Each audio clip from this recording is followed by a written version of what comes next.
Impact equals influence, then influence equals income. If you're a good person, you are morally and spiritually obligated to become as wealthy as humanly possible so that you can distribute it, like your impact, your influence, and your monetary means to other people. I don't flip houses, I flip people. It's crazy, like the rich are getting richer, the poor are getting poorer, right? And I'm like, there's some forgotten people here. 1 in 30 American children sleep in their parents' car because their parents can't afford a place for them to live. 1 in 30 kids. Wow. Like, that's an insane stat. Let's get everyone rich so they can understand it's not the answer to happiness. Because there's somebody in this audience that doesn't believe they can do it, right? Is real estate investing possible for me? It's not the mountain we conquer, but ourselves. If all the information that you've put out on the internet got erased, and you could only give 3 lessons of wealth building, what are the 3 lessons that you would give to people? Number 1 is... So everybody has, these different beliefs about investing or business ownership is for other people, not for me. And they've got these stories that they tell themselves. But you just recently had this really cool story with Maddie. Mm-hmm. If you want to talk about how that relationship started and who Maddie is and what you guys have accomplished together, it's really cool. Yeah, what's interesting is like where that came from is in my little journey. I'll catch people up to speed for people that don't follow me. I was a contractor for a long time, and a lady saw something in me that I didn't see in myself, which is what a good mentor does. And it's what you do for your community. Like, you see what people are, capable of doing, not of where they currently are. And it's kind of nice when you have a friend that watches out for you and says, like, dude, you could be doing so much more. And then specifically, what is that thing? Planting the seed. Yeah, planting the seed, and then watering it along the way until the fruit starts being born, right? So I had a lady help me out 13 years ago, changed my life. And she told me, like, 6 months after I started doing deals, she said, like, do you realize what you're capable of? And I said, now I do. She goes, no, I don't think you still do. Like, you now know you're capable of more, but I don't think you know what you're capable of. And that stuck with me of, like, it's interesting how we don't truly understand what we are capable of. We're fearful, we're comfortable, we're whatever, right? And this lady helped me so much that it felt like that was the norm of, like, helping people get into the business. That's how I learned the business, like watching people help other people get into the real estate business. So I started challenging myself probably like 6 or 7 years ago to go, I want to find every type of person who has been forgotten by our normal society, and I want to help those people. So I started with single moms, and I started helping a ton of single moms get their first rental that would basically offset their child care costs. And I did that before I ever documented any of my journey. And I was like, man, I wasted all of the not really, like, I helped those people, but I wasted the optics where when you help somebody and you show people you're helping them, what happens is it inspires thousands of people to go do the same thing. It's really fun. And so people go, why don't you just give in silence? I'm like, because silence doesn't compound. And if I only gave to people in silence, then nobody else is inspired to do the same thing. Why do we all want to give more? Well, maybe because we're Christian. Did Jesus give in silence, or did he share it in front of thousands of people? And then when he shared the gospel with people, did he say, shh, don't tell anybody else? No, he said, go share this, go share this, go share this. So I started with, like, single moms. Then I was like, all right, let me show that a 12-year-old can do this. Let me show that this person can do this. Then I had, like, a black dude that's like, yeah, but, like, white people dominate this game. I was like, all right, bro, I'm flying to where you are. So I fly to Atlanta. This is 2019. One day, help this guy get a deal. Now this guy's worth like $7 million. And I just started seeing what is possible in every single type of human being. But, I ended up getting a TV show in 2021 on A&E, and we signed for 6 seasons, and it derails all these fun projects I'm doing, right? It's kind of like if they told you, hey, you got a TV show, bro. Now you got some handcuffs. Yeah, you got some handcuffs. You're not going to go travel to Europe. You're not going to go do any of those cool things because now you're tied into something that you think is really, really cool. And at the time, I thought, having a TV show is really cool. I thought it would compound the mission. You thought it was advancing your purpose, advancing what you were trying to do. Yeah, like gasoline. Yes, I thought it was gasoline. It was more like water. Now, from a branding perspective, it's cool. Like, oh, Peso is a TV show. But really, from, like, what my purpose is, it was like throwing water on a fire. Because now I'm branded as a fix and flipper. I'm branded as somebody who is, and I'm like, that's not what I want to do. I don't flip houses, I flip people. That's what I kept telling the producer of the TV show. I'm like, I flip people. Like, I take people and their and like what their capabilities and their possibilities are, and I really make sure that happens. And so January of 2024, we had been on the show for a couple of years, just a year and a half ago, they offer us 30 more episodes. And I say, we're not going to do any more episodes on TV unless you guys let us tell the story of changing people's lives. And it's A&E. Like, that's not what they're into. And so we parted ways. I said no to their 30 episodes, and I decided I'm going to go build a TV show that highlights, what's going on in America, which is people cannot afford to live. It's the income capabilities it's crazy. Like, the rich are getting richer, the poor are getting poorer, right? You see it all the time. We all see it. And I'm like, there's some forgotten people here, right? Grew up in bad environments, didn't have access to the same things I had access to. So I just set on this path to do it myself. And where a lot of my heart comes from is I had a brother hung himself when I was 25. My brother was 23. He hung himself. And the 2 years prior, he was on the streets. We couldn't find him. And so I have a soft spot in my heart for people that are on the streets and just can't find their way. Like, they're good people. They just, maybe hung out with the wrong people, got bad advice, whatever. And of course, there's people that are addicted, and there's people that have bad situations, and there's horrible people on the streets too. And I find this charity, this is now December of just 6 months ago, I find a charity called Family Promise. And they gave me a statistic. They said that 1 in 30 American children sleep in their parents' car because their parents can't afford a place for them to live. 1 in 30 kids. Wow. Like, that's an insane stat. And I'm like, there's no way that's true. Turns out it's true. 1 in 30 kids in America sleep in their parents' car. I'm like, all right, I want to do a TV show where I find a lady or a dude, probably a mom, that has some impossible situation that I can show the audiences that this is possible. And I want to give this all away. I want to give all the information away for free and create a blueprint that anybody can do this. And I just kept hitting roadblock. My team didn't want to do it. Nobody wanted to put up the money for it. It's unpredictable. We don't know if these people are going to be successful. What if you fail? Like, all that stuff started coming at me. Like, what if you fail, Pace? What if you fail? What if you fail? You'll look like an idiot and you'll spend all this money on a sizzle reel. What if you fail? I'm like, bitch, I'm already failing because I'm not doing it. Like, What if I fail? I'm failing right now. So anyway, I get an email, dude, like in March, literally 60 days ago, I get an email from a homeless lady named Maddie. I thought it was a guy for like 2 weeks. I was going back and forth, like, what drugs are you on? What's your problem? Blah, blah, blah. I thought it was a guy. And the email basically said, hey, my name's Maddie, and I have been watching you on YouTube, and I see you helping all these people. And if you can help me, if anybody can help me, it's you. And I replied back, and I was like, I can't drop everything I'm doing to come help you. I don't know where you live. I don't know what's going on. And, I was just being a little bitch about it. And she sends me another message, and she's like, hey, I have 30 days to get out of the shelter. I'm back on the streets. Like, these shelters have 90-day programs. And I go, okay. I reply back, and I go, I'll come pick you up tomorrow. And I go and pick her up. I have no idea what her last name is. I have no idea what age she is, what color she is, where she's from. I know nothing other than she tells me she lives 2 miles away from my house. I'm like, okay, that's weird. Look what God did. Look what God did. Yeah. Right? So I'm like, okay, cool. So I go pick her up. I spend 14 hours with her just hearing her story. She's 55 years old at the time. She's on the streets. 3 kids, stay-at-home mom her whole life, so she never learned how to make any money. Right? Like, think about, like, my mom never learned how to make money because she was a stay-at-home mom too. Like, she had 12 kids. My mom didn't learn how to make money. Yeah, now my mom's a nurse. Yeah. You had to go back into the workforce and figure out what to do. There you go. Yeah. Right? Like, still working.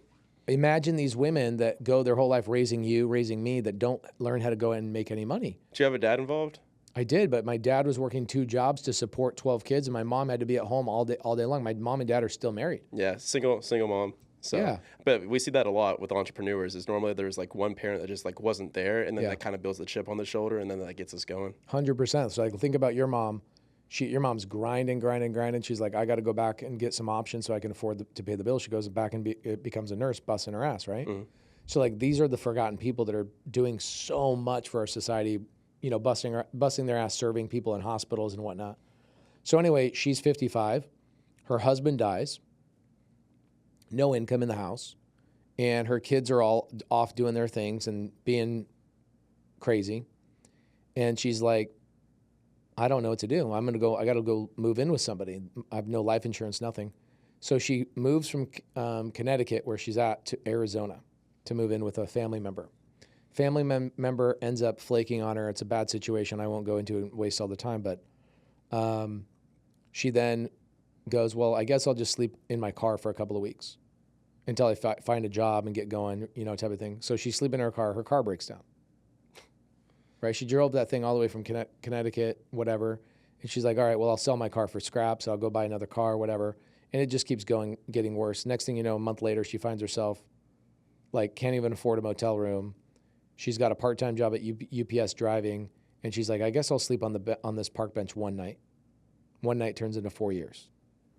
And it's like no drugs are involved, no mental illness, just somebody that just can't catch a break, right? She doesn't know how to make money and nobody wants to help her out. Now at this point, she's a 59-year-old black woman. You know, it's like pretty forgotten person. So I didn't know she was black when I picked her up. When I saw her, I was like, oh, cool. All right, cool. You're a 4'10" black lady that's 59 years old. Let's get you a deal. And I made a challenge. I said, I said, Maddie, you need to sign this document saying I can share all of this content with anybody that watches it. And so we filmed everything. And I've been working with her for about 20 days now. And it was 20 days of working together. We could only work together 4 days a week for 45 minutes. And I didn't do any of the work. I just taught her, like, do this, and this will happen. Do this, and this will happen. And Monday of last week, so a week from today, she got her first contract. And she wholesaled it. She made $5,000 in less than a week. And she says to me the day she got paid, which was Friday, 3 days ago, she says, I've never seen more than $2,000 in one lump sum in my entire life. Imagine being 59 years old and never seeing that, right? So I just thought this would be a lot of fun to show people anybody, like literally anybody, can get into real estate. I think the next person I really want to go after is probably your core audience. You and I should do it together. It's like twist my arm. Yeah, like think about like you go take a corporate person. What are all their excuses of not getting started in real estate? Time. Yeah, too busy. I'm too busy. Yeah. Right? Maybe one day when I'm less busy. Exactly. I'm like, dude, you realize that you're never going to be less busy until you build the profit, the process, people, system. And even then, it's not even, you have way more things going on today than you ever did. Mm-hmm. You have a lot more going on, a lot more things to think about. But again, systems and processes that take care of those things for the most part, right? So I think the next person, the biggest lie that people tell themselves about getting into anything is like lack of time. Okay. So Maddie didn't have that problem. Maddie had a lack of esteem. Nobody cares about me. I live on government assistance. And so what I'm really worried about, she got her first check for $5,000, but does that get her out of the shelter? Technically, yeah, she could go get a place to rent. But now you got a black lady at 59 years old, no car. She has $5,000. You go get her first and last month's rent deposit. How long is that $5,000 going to last? Gotta make it sustainable. Yeah. Right. And then I leave, and I'm not breathing life into this lady. I'm sitting here going, do not spend any of that $5,000. Let's go get you another deal. So my plan with Maddie is to get her 5 deals. Okay. First deal is a wholesale deal. Second, third, fourth deal, they're all kind of similar. But the 5th deal, what she's going to do is she's going to find a sub-2 deal for me. I'm going to buy the deal, and I'm going to give her an option. Do you want a finder's fee, or do you want to be my partner? And if you're my partner, I'll turn this house into a shared living space, like co-living, and you can have one of the rooms for the rest of your life. So you'd have no more bills, no more utilities, no more internet, no more landscape or cleaning expenses. You literally now have achieved financial freedom in like 60 days from the day you emailed me. And so that's where I'm at. Like once I get Maddie out of the shelter and into a house and like home ownership, I'll be done with the Maddie story, and we'll see how she does on her own.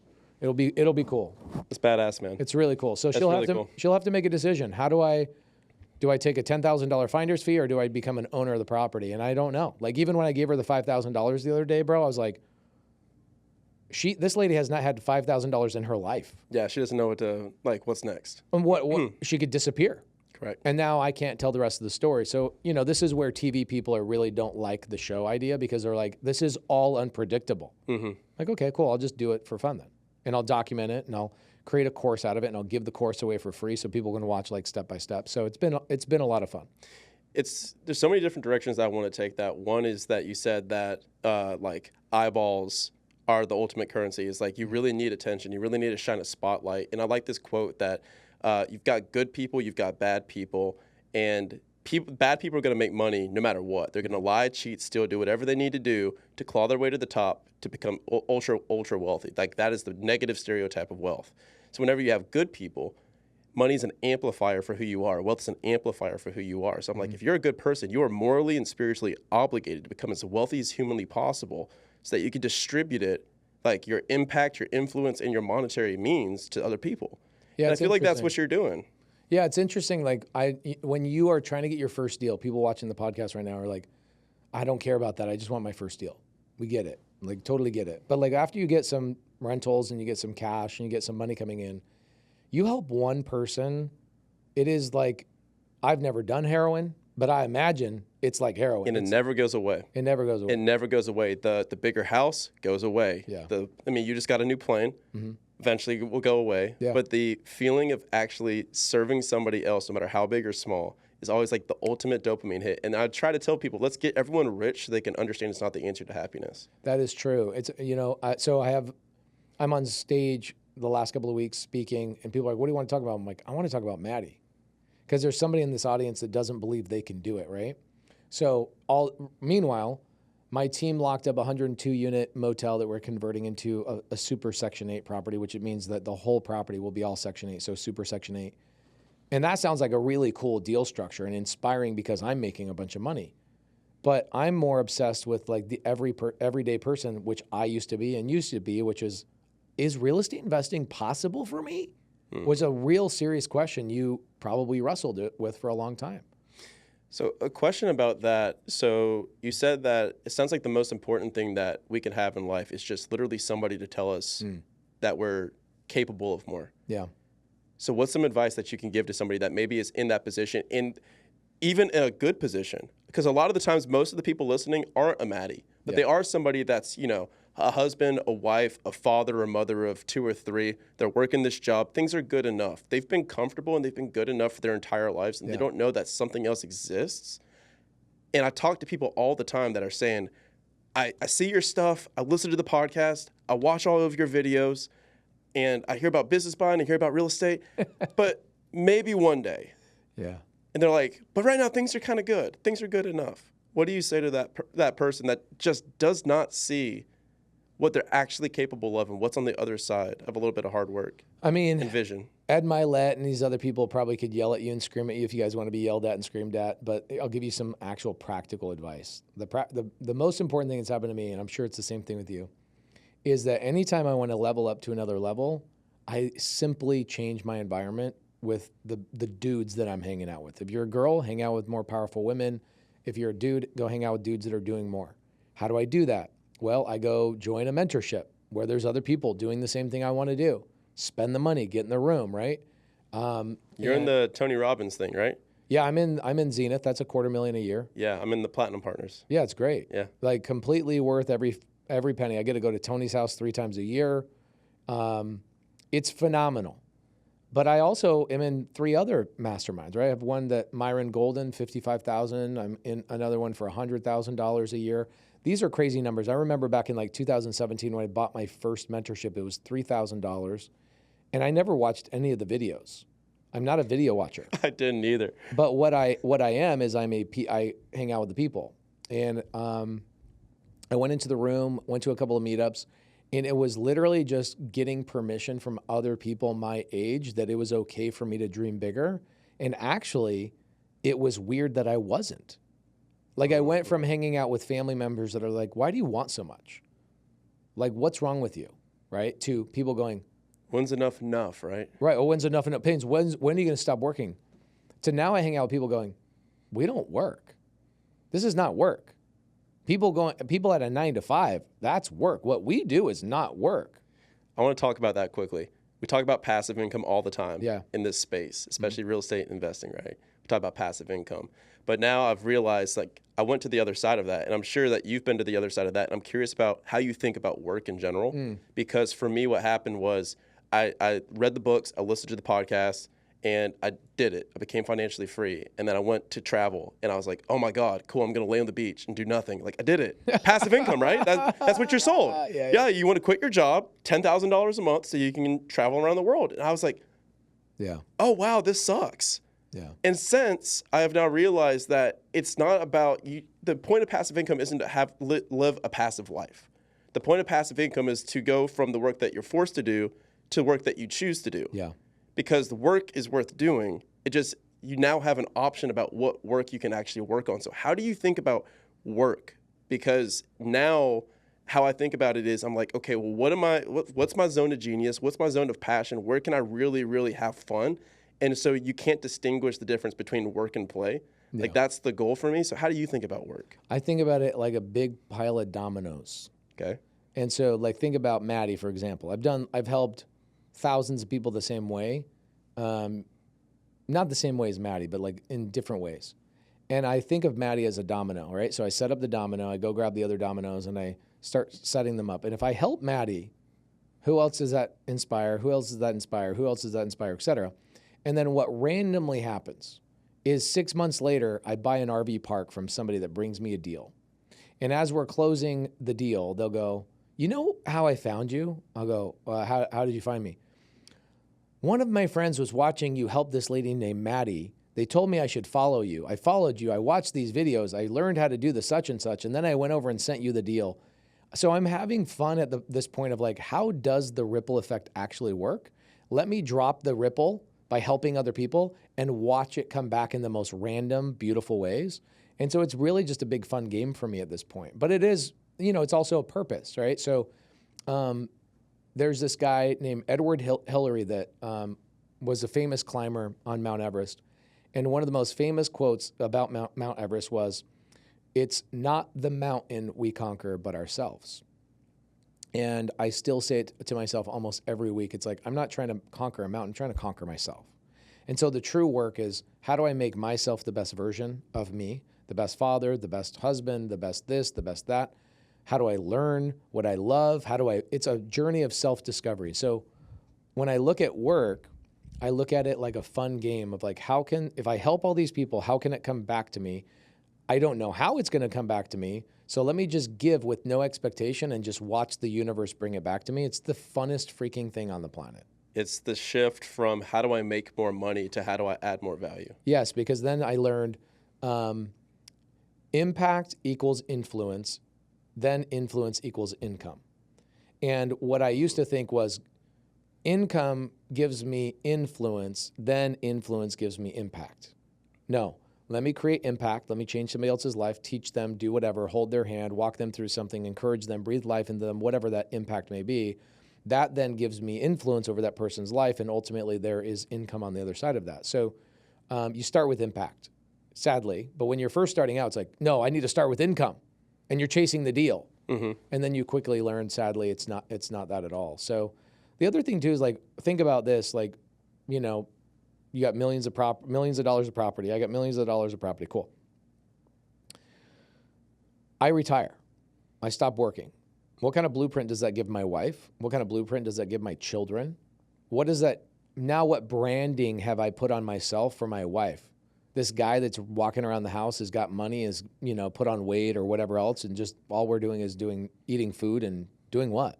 Mm-hmm. Like, what is our purpose, right?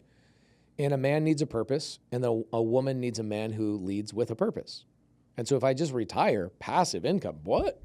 So I like what you said. It's basically retirement is retiring from the things that you had to do to go work on the things you choose to work on. That's basically it. So I work harder than I ever did, but I feel like every day I left my job, being a contractor, is a day off. Mm. I want to walk through a couple of different jumps that you've had, like with mindset through these different environments that you've entered, because I remember a few, for example, like when I entered my first room of millionaires that said, hey, we see something in you. You don't qualify to be in this room, but we're going to give you a shot. Mm. And I showed up and I stuck around. Like they couldn't get rid of me. Yeah. It's the same thing with you. As soon as we get in the room, we're like, I ain't leaving, dude. Yeah. I'm here. And so I remember when I first thought about it, I was like, I'm going to buy a house a year. And then I thought, oh, wait, I could buy like 100 houses a year, or I could buy 101 complex. And then I was like, wait, I could buy a business. And so I had these different shifts in how I thought about wealth and how I thought about things. And now I'm like, oh, well, this is a 10-figure thing. This is a 9-figure thing. This is an 8-figure thing. So I'm curious, how do you view wealth today? And if you could walk back to a couple of different jumps, like What were some of the big jumps that you had, whether it was interactions with new mentors, new environments, or new ideas? Every single thing. My first big jump was when I stopped listening to my parents. Sadly. I loved them twice as much, but listened to them zero. You know, like I remember when I was a contractor, my dad also was a contractor. So I'd call my dad, I'm 28, 29, running a construction company. I'm like, Dad, I need to make more money. How did you figure this out? And he goes, yeah, you just got to work harder. I'm like, okay, Dad. But like, I'm already working 6 days a week. What more can I do? What more can I do? And he says, well, you know, from time to time, you got to work a Sunday to catch up. I was like, this is literally the best advice you've got for me? Like you're 58, 60 years old, somewhere in there, and I'm 28, and you're telling me that the best advice you have, 30 years older than me, is to work half-day Sunday to catch up? Mm-hmm. I'm like, I'm learning from the wrong people. I'm learning from the wrong people. And I manifested by work ethic. You know, people notice your work ethic, and I manifested a mentor in my life at 30.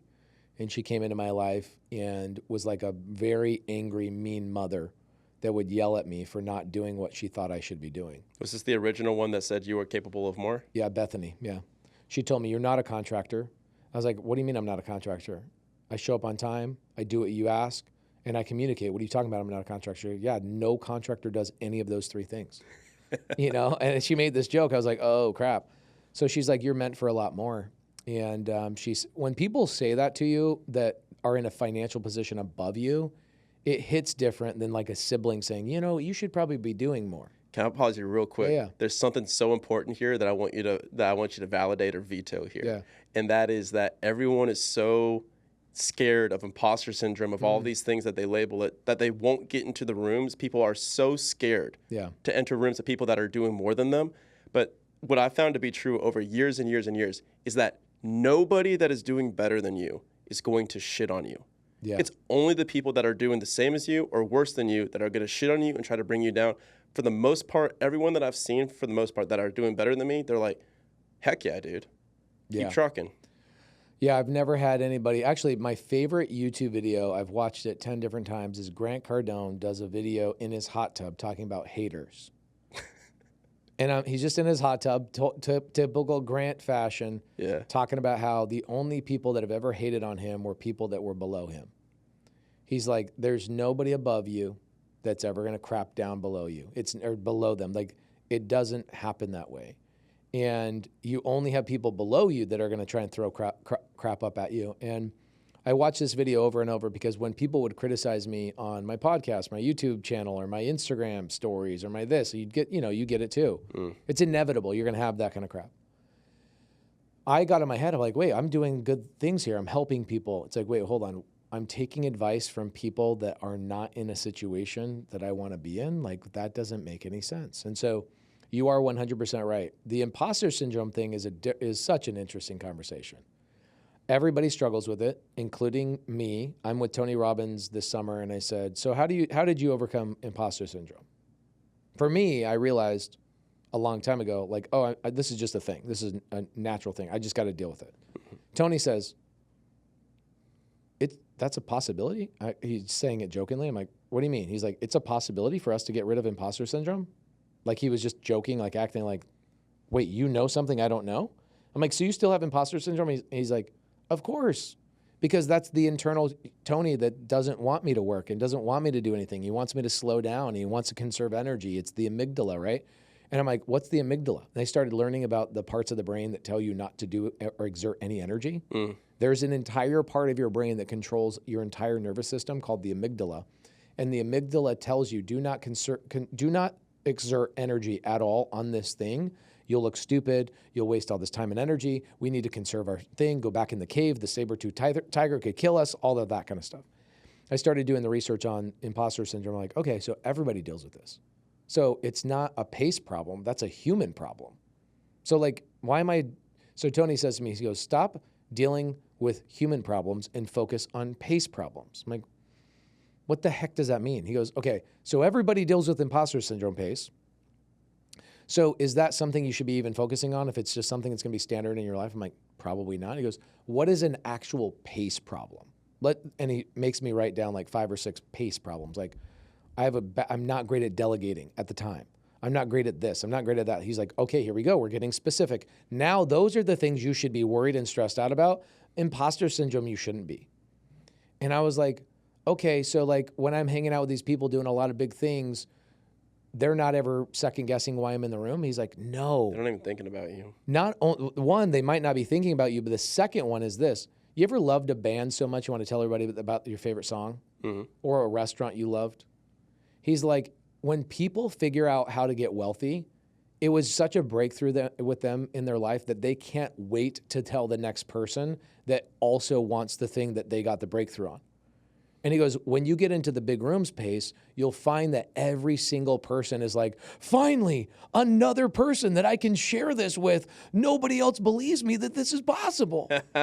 Yeah. And I was like, oh my gosh, it's so true, because I do the same thing when I'm around people that are newer to the business. I'm like, bro, I need to tell you what you don't know. And I'm like, so nobody thinks that I'm not doing enough. He's like, no, they're glad you haven't done enough. Otherwise, they're glad you haven't reached their level of success, because now they can share with you how to get there. My favorite quote for all of that, like completely changed my life, was stop trying to be the most interesting person in the room, be the most interested. 100%. And it's a cheat code. It is a cheat code. My wife told me that like 10 years ago. She says, stop trying to be interesting, be more interested. I was like, okay, great. So like when I go into masterminds, I always think I have a 3-part thing of getting anything that I want in life. And I do this in mastermind. So I go, all right, what do I want? I have to know exactly what I want, like exactly what I want. I want to farm in Montana. I want to make this much money. I want to eat this for breakfast. I want to, every little thing. Know what you want, then know who has it, like the thing that you want, and then find out what they want and give it to them. So like, how did I become really good friends with Dean Graziosi like 5 years ago? Is I was like, he is a guy that went through all the real estate stuff. He had like 3,000 units, attained incredible wealth through real estate. He was kind of like the OGs of real estate. Lives local in my town. He's a guy that I look up to. He's the CEO of like 5 of Tony Robbins' companies. I'm like, that's a guy I want to hang out with. I'm like, okay, great. That's something I want. Okay, what does he want? And how can I give it to him? So I started watching him and going, oh, he does a launch every year. Let me promote his launch and let me win his launch. And so 5 years ago, I promoted his launch, won it. And he then calls me up and he goes, hey, let's have breakfast. Like, I don't know who you are. I don't know anything about you, but you just beat Russell Brunson and Jim Quick and all these other people. Like, who the hell are you? And I said, I'm just a guy that wants to provide value before I ever ask for anything in return. And he's like, dig the well before you're thirsty. Dig the well before you're thirsty. And so I provided value to him before I ever texted him, called him. This is an interesting story. So when my brother died, it was the market crash of 2008. Nobody had any money, nothing, zero zilch. My parents could not even afford a headstone for my brother's grave, right? I'm organizing the funeral because my parents are like emotionally distraught. And when people die or there's something going on, it's like, hey, if there's anything I can do for you, please let me know. Always, yeah, it's the default. Right, it's the default, and people just don't know what to say. It's not that they're bad people, they just don't know what to say. So we're going through this like 3-week ordeal before my brother gets buried, and we're at the gravesite. We've got 150 people at my brother's gravesite, and he doesn't have a headstone. We're all stressed out about it, like we can't even respect our brother enough to give this to him. And as we're like saying the closing prayer and people are about to depart and leave the gravesite, a forklift drives around the freaking corner with its forks out, and on the end of the chain, on one of the forks, there's a big chain holding a big headstone, beautiful headstone. And we're like, oh, this guy's freaking obnoxious. Why are you driving into somebody's funeral progression, right? So he pulls up, and it turns out somebody bought my family a headstone for my brother's grave. And they set it down. It's got a beautiful picture of him, has all the siblings' names on it. It's unbelievable. Like somebody spent $10,000 on this. Wow. I still don't know who did that. Wow. And the difference is the person who did that noticed what the family needed, didn't ask, what do you need? They just provided it. And so when I go want to hang out with big people, I go, who's the big person I want to hang out with? What are they up to? What do they need? I'm going to follow, take notes, and I'm going to provide that thing that they need before they even ask. I'm not going to go, hey, man, if I can ever provide value to you, let me know. That's lazy. That's a lazy approach to mentorship. Lazy approach to mentorship. Like I had a guy even today. Let me take you to coffee. Yeah, let me take you to coffee. No, you're not a zombie, and I'm not going to let you pick my brain. right? Because they'll say, can I pick your brain? That's a good one. I'm like, I normally say, I'm like, bro, I'd rather let you pick my nose than pick my brain. Yeah, I go, oh, dude, I'm like, oh, you're a zombie? I need to headshot you, bro. Like, Yeah. So I had a guy ask me today, he goes, how can you be my mentor? I was like, oh, man, I wish I could break down for you. Like, if you want to spend time with somebody doing more than you, watch their moves. Watch what they're up to. Bring them some sort of value. You know, I had a real estate mentor that I was like, okay, this guy's buying a bunch of small multifamily. Let me go find him some leads, warm those leads up, bring them to him and go, hey, I want to do business with you. I've got leads that have already said yes, but I don't know how to structure them. I'll let you take them if you just walk me through and show me how you do all this stuff. Similar to the way I found my partner. I had a partner in 2018. I was on a podcast. And I give my cell phone out on the podcast, and I get a text message from 200 people, right? And I get a text message from a guy named Cody Barton. So shout out to Cody. Cody's the homie. Cody's awesome. Yeah. Sends me a text, and he goes, hey, I have leads like you wouldn't believe, but I don't know how to close them. I want to watch you close them, and I will let you keep all the money. Let's sit down. I'll give you all the leads you can handle if you would just show me how to close. And it turned out to be one of the best partnerships. My net worth has gone up probably $7 to $10 million just because I met that guy from that one text. And out of those 200 text messages I got that day, he was the only one I replied to because he was the only one that led with value. Everybody else was like, when can I take you to coffee? I'm like, you would know I don't even drink coffee if you actually cared about who the hell I am. Mm-hmm. And my favorite thing is, let me work for you for free. Oh. And then what is it? I think it's the Benjamin Franklin So I can babysit quote. you? Yeah, where it's like, the price that you've asked is too expensive. Yes, 100%. I actually made a YouTube video. It's unlisted, and we DM everybody this video that says, can I work for you for free? And I documented, I had a guy named Charles that came and worked for me for free. I tried this out as an experiment because I imagine this has happened to you a dozen times. It's insane. It's crazy. I'll work for you for free. I'll do anything. It's like, actually, that's not helpful to me. I'll tell you why. Because you don't have any skills. Mm-hmm. You've not provided any value to me. Now I got to train you. I got to train you, and now I train you, and you're free. The second you do anything of value, you're going to be like, look what all this stuff I did for you. So I hired this guy named Charles back in 2016 because I was getting so many people asking me, like, can I work for you for free? I hire Charles. Doesn't work out. It was a big old mistake.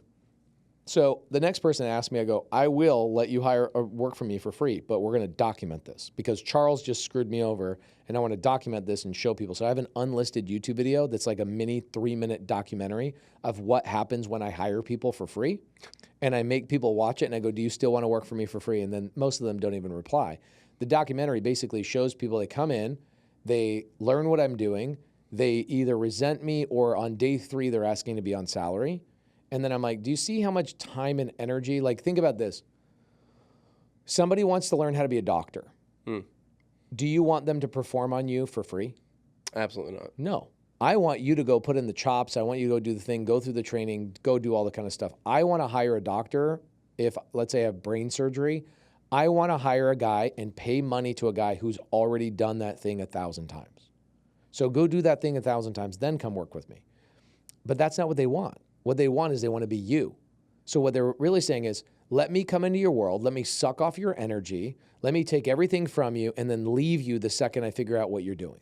Mm-hmm. Which has basically been exactly what's ever happened to me anytime I gave something to somebody for free. That's called a leech. It's a leech. Yeah.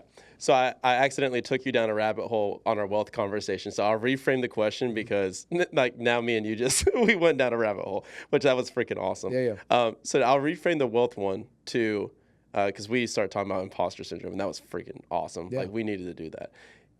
If all the information that you've put out on the internet got erased, and you could only give 3 lessons of wealth building that you know today, what are the 3 lessons that you would give to people? The number 1 is get around people that are doing the thing you want to do. You'll never do any of this on your own. None of it.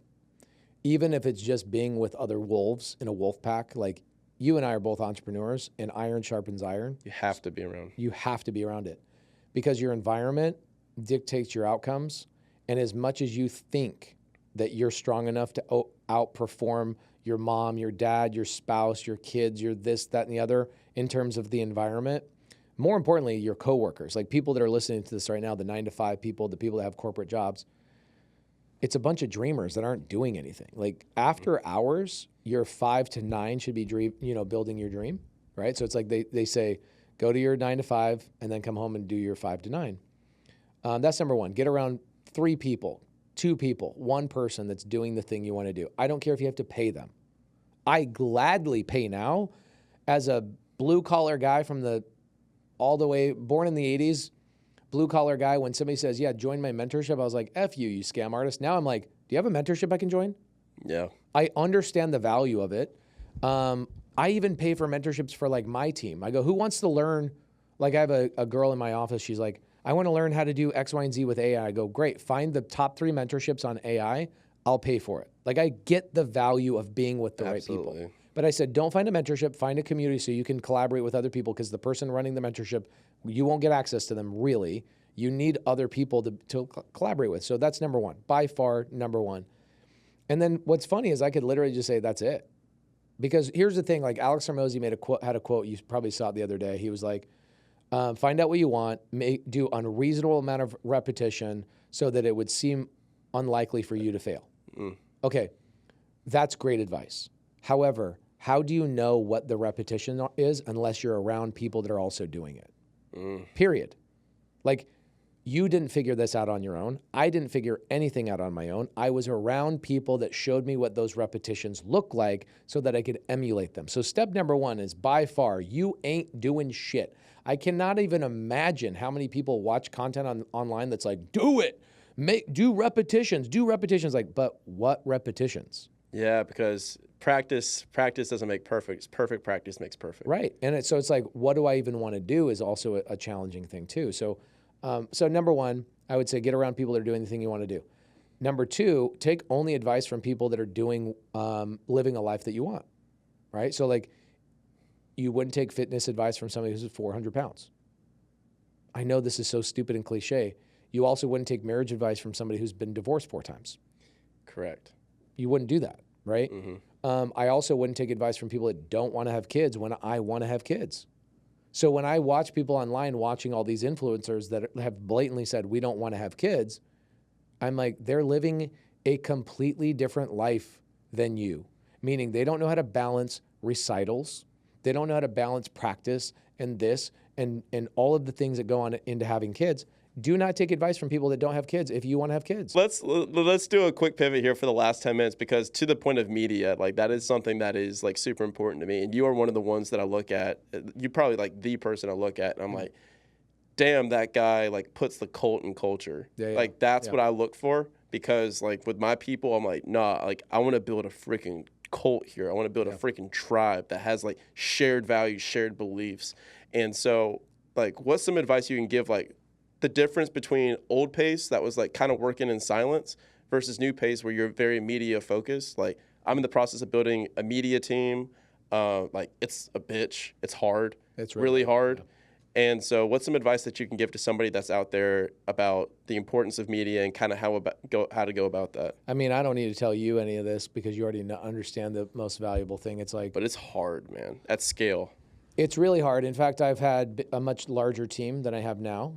And I went back to realizing that the number one employee I have on my media team is me. Meaning, like, if I'm not posting personally on Instagram and I'm not doing some of the things personally, it loses its touch. Like, it's impossible to be like, okay, Pace is, like, I'm going to take a post. Like, even my team will literally take a post I made 6 months ago that performed really well, and they'll repost it. And the way they repost it is so obviously not me, and it doesn't perform. I literally will then delete it. I will then post it. I will change one thing and it performs. I've trained them 100 times. There's just some things you cannot replace. And so your audience can tell who is posting.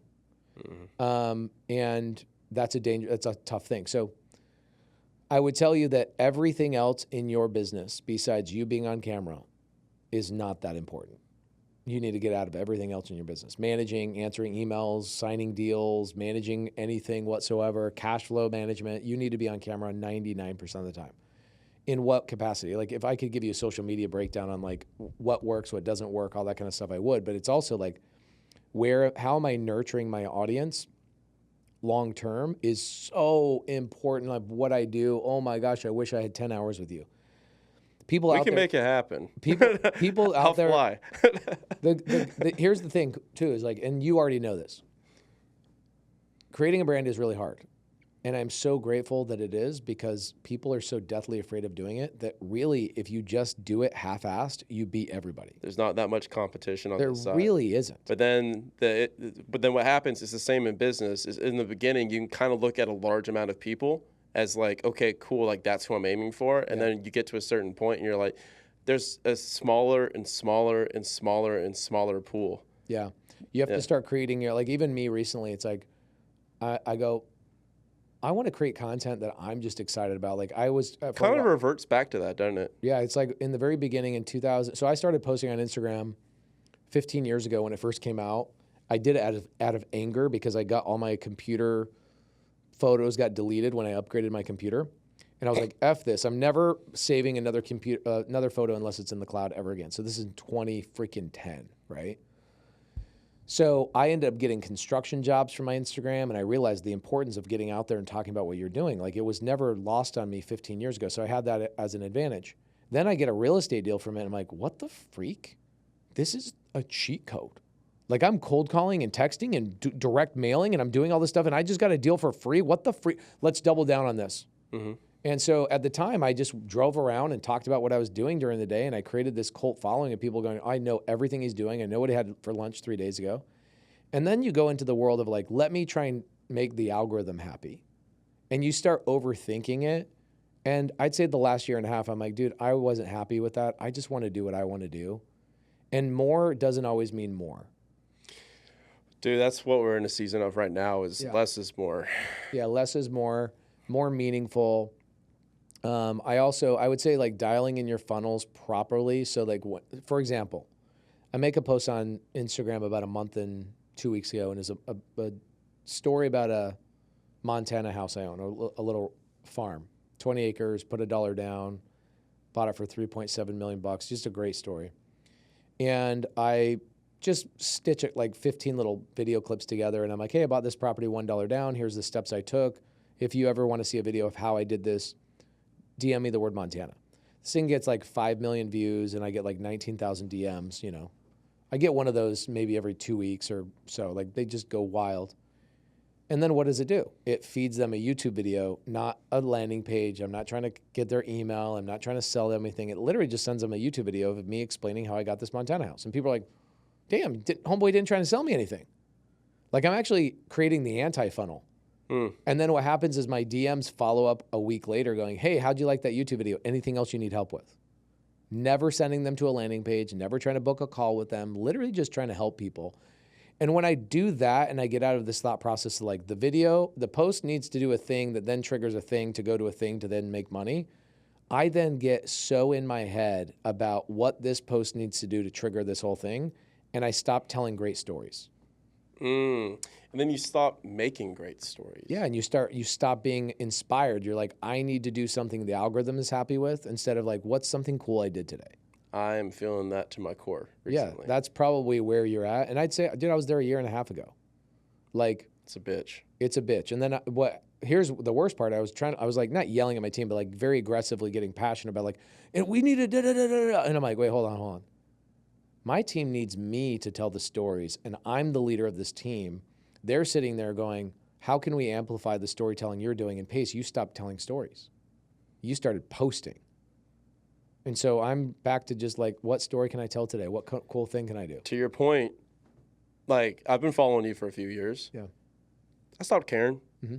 Honest. Of course, yeah. But I knew you. Yeah. But like I was like, oh, okay, cool. Because you can kind of tell it's the team doing it. But then when you start posting about the Maddie stuff, I start paying attention again.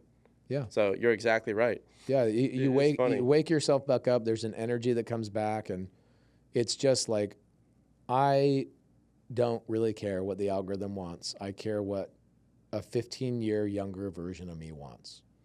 What do I wish I was posting? What do I wish I could deliver to myself? Keep it very simple. What would be interesting today that 15, because that's your audience, right? Your audience is you. Correct. Really, or a version of you, right? Dude, the hardest part is that, and here's a story really quickly. So, like when you post, it gets really hard because you start becoming KPI focused. This video had this percent engagement and this percent, shares and this percent of views. This one did 1 million views. This one did 5 million views. This one did 17,000. And I'm like, oh, like that's a shitty video. Like I should delete the 17,000 view video, right? Yeah. And I had one, I specifically remember 7,247 views, which is still amazing. But in comparison to like, you're doing like 100,000 million view videos, you're like, this is trash. But I just talked about, I was like, like the only two ways that you make a change in life is if you have enough pain or you have a compelling enough vision of the future. Right. Like that's the only two things that are going to convince you to take a change. And this one woman saw that video a year ago, lost 137 pounds. Wow. Random woman. And I didn't know about it. Yeah. DM me a year later. After And it she was did the in, work. and it was in the message request, like kind of no man's land, like the Yeah. graveyard of DMs where they go to So die. dope. And I clicked the DM and it goes, and it was like her sharing the thing with me, just like almost like a no image, like no profile picture, like profile. And she's like, hey, I saw this video and it hit me at the exact moment that I needed to see it. It was the exact message I needed. And I went and lost 137 pounds. I wanted to let you know that this video did it. And that video was not a Crazy, performer. She went out and did the deal. She did all that work the whole time. She came back to you. Like, that's how much that video meant to you. That probably took her a year to do that. Yeah. And once she accomplished her goal, think about the doubt, the fault, like the things that set her back, the problems, the issues, all that kind of stuff. She still accomplished the thing and then took the time to come back. And I don't even talk about weight loss. It's crazy. Or do you? You talk about basically everything if you're talking about mindset, which is cool. True, yeah. Yeah, it's interesting, like the media side of things, because I never posted ever to be a brand ever once. I never did. I never got into building a brand because I wanted to build a brand. I literally You're probably the guy I look to where I'm like, this guy understands brand more than anyone. I know, it's crazy. I literally started posting on Instagram because I hated Microsoft so much. It deleted all my photos. And I was like, somebody told me, post on Instagram, it'll never delete anything. I'm like, okay, done. I started posting on there, and all of a sudden I'm getting messages and I'm getting business. I'm like, what the freak? So I did it because I started creating community. The thing I started doing is I go, man, this is fun. I'm going to see if I can get people to meet me at Circle K and we can do a meetup in the parking lot. It's like 2016, 2015. So I started doing meetups in parking lots and just what I was doing before. Dude, that's so contractor of you. Yeah. I remember I used to sell uniforms. That was my day job. I used to go to the Quick Trip parking lot at 6 o'clock in the morning. Dude, money. I'd look at every HVAC truck pulling up, all the contractors pulling up. I'm like, hey, brother, like, have you ever heard of Carhartt? I'm like, good. I can get you custom Carhartt. That's so dope. And every single day, that's how I got all my leads. I did that for 4 years, top of the company. Yeah, I don't think I'll ever be a Tony Robbins. I don't think I'll ever be an Alex Hormozy. And I realize, thank goodness, I don't want to be them. I want to be me. There's only one of me. I'm the rarest. And no one could be you better than you. Right. And so I think that there's been times where even a year and a half ago when my brand got to a point where people I can't go anywhere. I go to the bathroom in a random, anywhere, and people are in there looking at me like, is that piece Morby holding his dick right now? And I'm sitting there like, is that guy looking at me while I'm holding my dick? That's literally everywhere. And then you kiss. And then we kiss. And people like ask me for selfies in the bathroom. So you get to that point, and now there's this weird world that exists where now you feel like your brand has some sort of expectation that it has to meet. So then you start getting your brain about like, oh, well, people have a certain thought about my brand, so I can't post these things because of blah, blah, blah, blah, blah. I'd say not even a year and a half ago, like literally 120 days ago, I was like, I'm going back to the old Kanye. I'm going back to the guy that literally just posted whatever I wanted to post. Who cares what the algorithm does? And just tell the stories I'm doing every single day and forget about the outcome and just talk about what I'm up to because it brings the authentic people I actually want to end up doing business with anyway. At the end of the day, I think that's the goal is how do we optimize for that and just keep that trucking. Dude, this has been freaking awesome, man. There's like 10 million other questions that I could ask you, but we'll end it right there. What's one last piece of advice that you would give to somebody to maybe contract your pace? And you're like, dude, this is the one thing that you need to know outside of the network. I won't let you off that easy. Yeah, if I could go back to myself,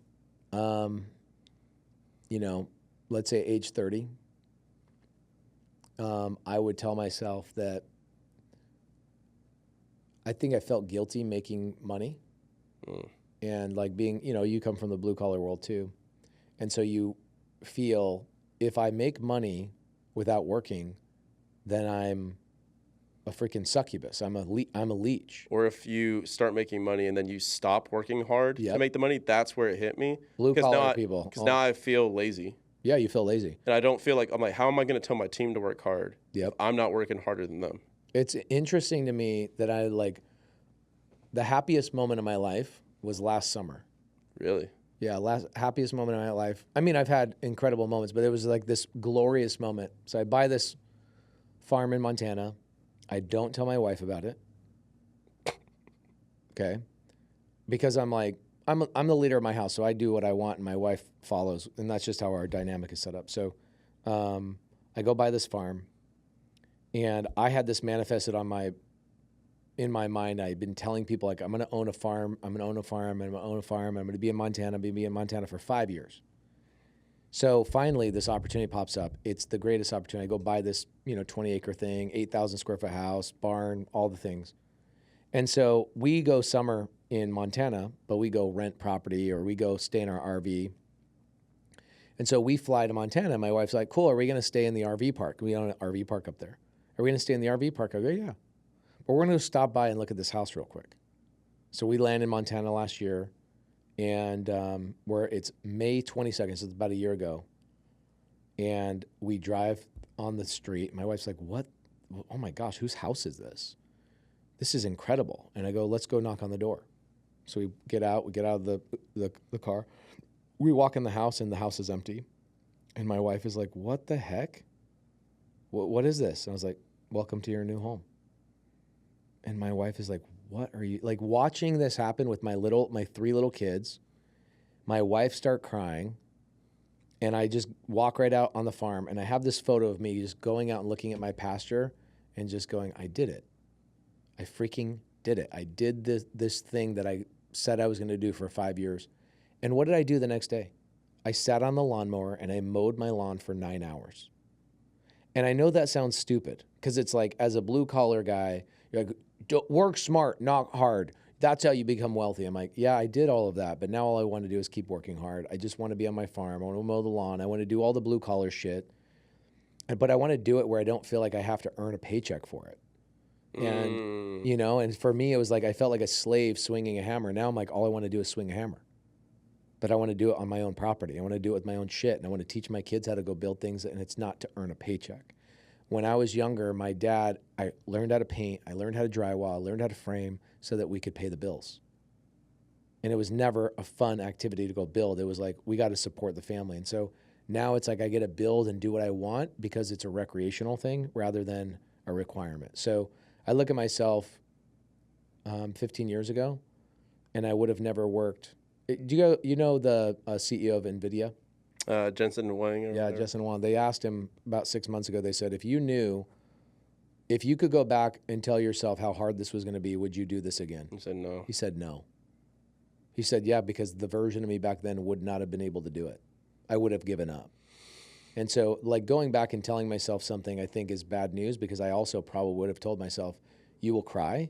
You will wake up in the middle of the night multiple times. There's been times where I had to go get a massage therapist to rub a stress bubble out of my back. I was so stressed out about certain deals or whatever else.